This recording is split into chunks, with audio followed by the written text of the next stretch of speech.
Get lost now you get lost. नाजरीन, हाफिजाबाद के अंदर जो वाक़या हुआ वो तो आपने पूरी सोशल मीडिया के ऊपर आपने पिछले 2 से 3 दिनों के अंदर आपने देखा होगा कि डीपीओ हाफिजाबाद के साथ क्या हुआ। अपना पर्सनल वॉशरूम इस्तेमाल ना करने पर भाई साहब को जवाब जो मिला है वो पूरी पाकिस्तान ने नहीं बल्कि पूरी दुनिया ने वो देखा है कि उसका जवाब तबादले से दिया गया। नाजरीन, ये वाक़या है जनाब हाफिजाबाद का। शाहिद हुसैन भट्टी ये एक नून लीगी एमपीए का बेटा है।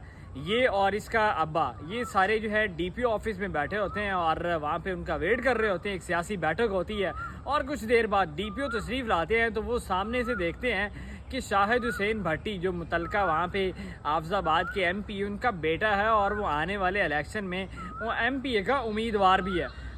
वो जनाब डीपीओ के वॉशरूम से निकल रहा होता है। उनकी आपस में बात होती है। डीपीओ साहब पूछते हैं, भाई साहब आप जो है मेरे वॉशरूम में क्या करने गए हैं, आपने किससे पूछा है? उसने कहा जी इसके लिए पूछने के लिए क्या ज़रूरत है जब आपका पर्सनल जो है ये कोई आपका पर्सनल वॉशरूम नहीं है, ये पब्लिक सर्वेंट है आप लोग, तो इसको मैं भी इस्तेमाल कर सकता हूँ और आप भी कर सकते हैं।